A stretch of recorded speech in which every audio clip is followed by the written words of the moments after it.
દાદા આજે કઈ વાર્તા કરવાની? આજે વાર્તા કરવી બેટા જૈન મુનિની. જૈન મુનિ હોય ને, જૈન સાધુ સફેદ કપડા પહેરે અને સફેદ કપડું બાંધે, એને જૈન મુનિ કહેવાય.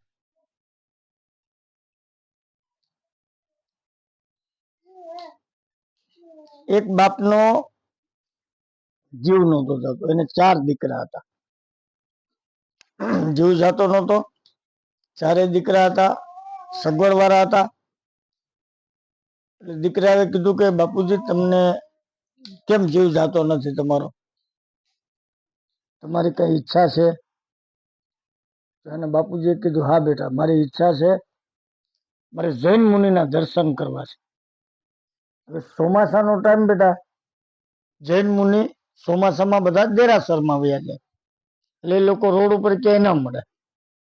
હવે જૈન મુનિને ગોતવા માટે 4 ભાઈઓ ગાડીઓ લઈને નીકળી જાય છે. જૈન મુનિ ક્યાંય મળતા નથી. ગોતી ગોતીને થાક્યા બિચારા, પણ ક્યાંય જૈન મુનિ ન મળ્યા. પછી 2 રૂપિયો હતો, 2 રૂપિયો. 2 રૂપિયો એટલે બેટા એ બધા રૂપ ધારણ કરે. ક્યારેક માતાજી બની જાય, ક્યારેક ગોવાળીઓ બની જાય, ક્યારેક શેઠ બની જાય. એમ એ 2 રૂપિયા પાસે એક ભાઈ ગયો, એ બાપાનો દીકરો. એટલે 2 રૂપિયા પાસે જઈને કીધું કે ભાઈ તું જૈન મુનિ બનીશ? તો કે હા, 2000 રૂપિયા આપો તો હું જૈન મુનિ બનીશ.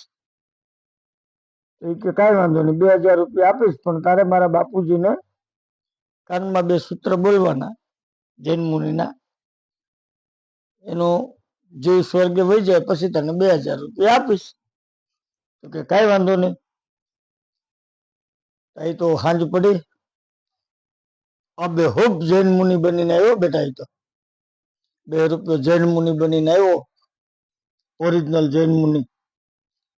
પછી આવ્યો એટલે બાપાના 4 દીકરા એ જૈન મુનિને અંદર બોલાવ્યા.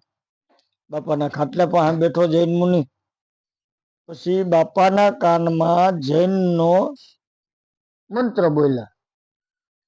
જેવો મંત્ર બોલ્યા ને એવા બાપાની આંખ વિસાઈ ગઈ. બાપા સ્વર્ગમાં વયા ગયા.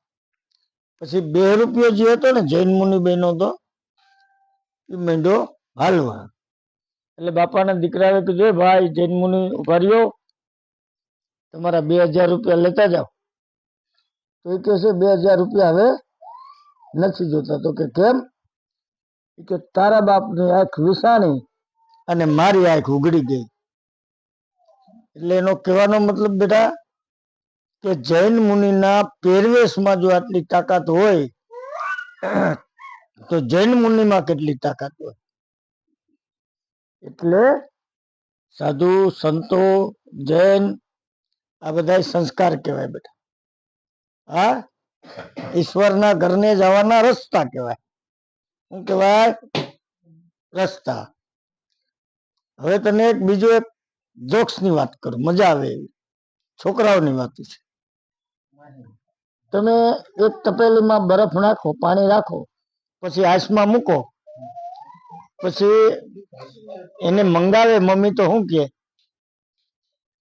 આઈસમાંથી તપેલી લઈ લે. તો એ આઈસમાં હોય તો તપેલી હોય, એ ઠંડી ન થઈ જાય તો એને તપેલી કહેવાય. બોલો રામચંદ્ર ભગવાનની જય.